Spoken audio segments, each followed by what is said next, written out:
Hello guys, welcome to my channel. This is Peter's TV. This is the channel that gives latest vibes to the world, spreading trading news and gist about celebrities. Don't forget to like, comment and subscribe to my channel. Turn on the notification bell to get notified when we upload new videos. Stay tuned and enjoy.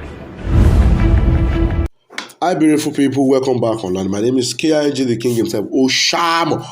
So, the Tinubu administration has been awesome. I won't lie, like seriously awesome. And I really love what Baba has been doing. At least, a couple of days I informed you guys on how Baba was saved by Amala and Begiri.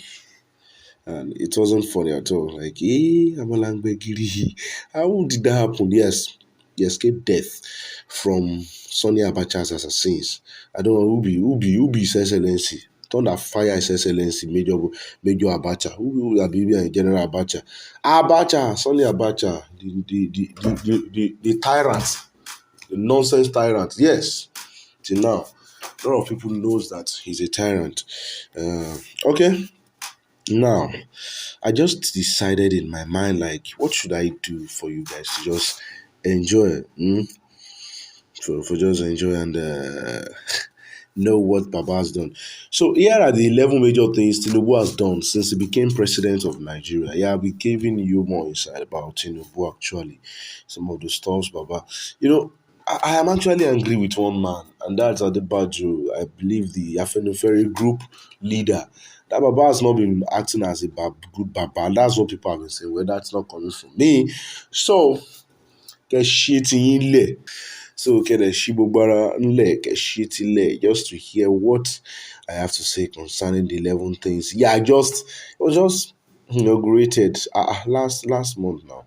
So May 29th of May. So it's not even up to 3 weeks yet.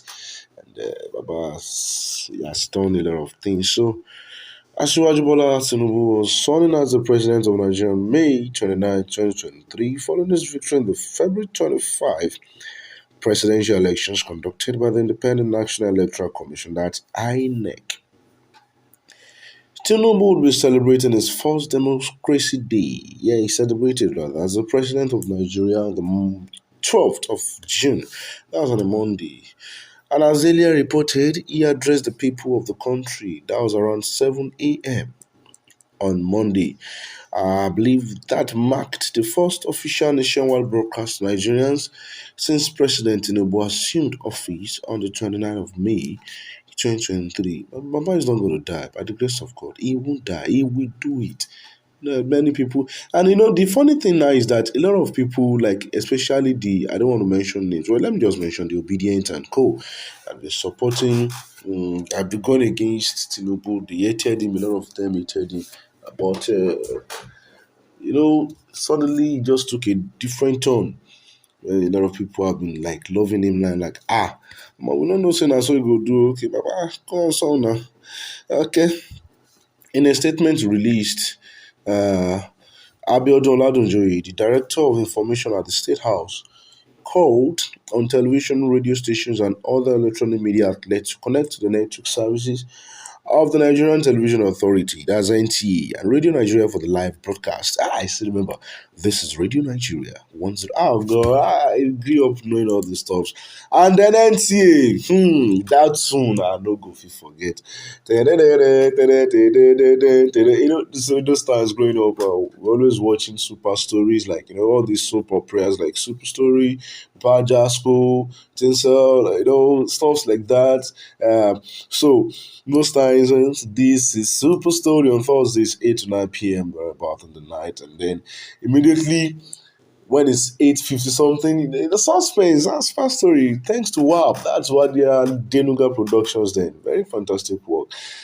Very fantastic work. Just gege. This is Super Story. I've forgotten the lyrics. And then immediately 9. Just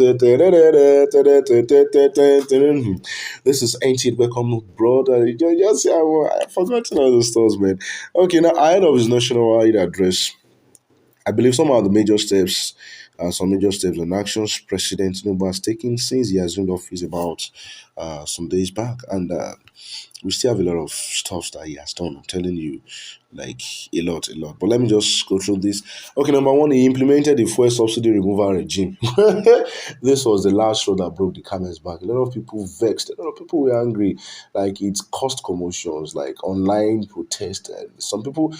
But one thing I just appreciate about this government is the fact that when the NLC and the NUC decided to embark on a nationwide strike, and when National Labour Congress, hey, when decide to embark on strike, a bit for months. And then I just don't know how Femi Gbajabiamila, who's the chief of staff to Ashwani Bola Ahmed Tinubu, our prestigious president. I don't know how he just sorted everything out. And in the twinkle of an eye, I believe it was an all-night meeting. They sorted everything out and everything bounced back to normal.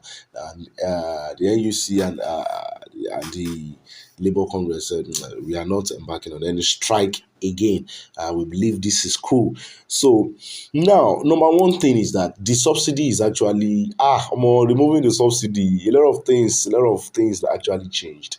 Like a lot of things changed. I won't lie to you. Like let's talk about without further ado, let's mention the average Nigerian.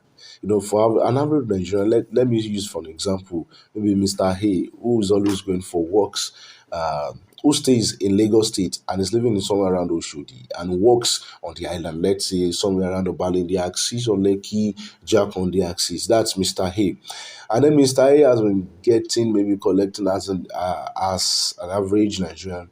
His salary is around maybe let's say 85 or 70,000 naira, and then the subsidiary, and then he has been transporting himself with just 1,000 naira to Obalende, or let me say Gocom, Obalende, and let me just use Obalende to Oshodi.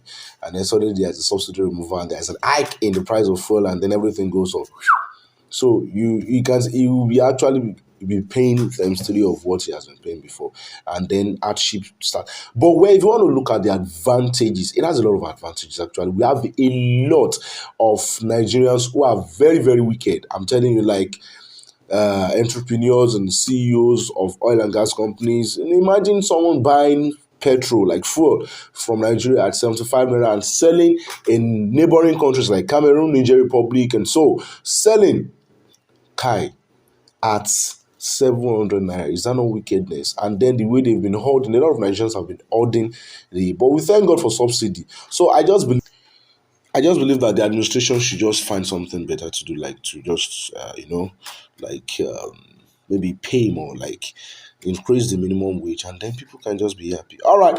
The second thing he did was he had a security meeting with the nation's service chiefs, head of security agencies, and the National Security Advisor (NSA). Number three, the president appointed Honorable Femi Gbajabiamila as his chief of staff, also named Senator George Akume as secretary to the government of the federation. That's the SGF. That's a position occupied formerly by, you already know the name, I'm not going to mention the name. That's a take-home assignment for you guys. But for he had a meeting with all governors of the 36 states of the federation. 5, he mandated the National Economic Council, NEC, led by Vice President Kashim Shettima, to work out the modalities on palliatives for subsidy. Number 6, he signed a bill increasing the retirement age for judicial officers. Number 7, he reached an agreement with the Nigerian Labour Congress leading to the suspension of the planned national strike over fuel subsidy removal. Number 8, he selected and got Senate approval for the appointment of 20 special advisors. Number 9, he signed the 2023 Electricity Bill Act. Wow, that's cool, man. So we're going to be having constant electricity. I love that. Number 10, he had a meeting with traditional rulers in the country, all first-class obas, all even second-class, third-class obas. We have an uncle is a king, so I'm very sure that he would have had a meeting with Tinubu. That's just a joke, man. Now, okay, the last but not the least, for now, he suspended Godwin Emefiele as governor of the Central Bank of Nigeria. I'm very, very grateful for that, seriously speaking. I'm so happy. Okay, I really want to do something like I love this electricity. Okay, let's look into the new electricity law.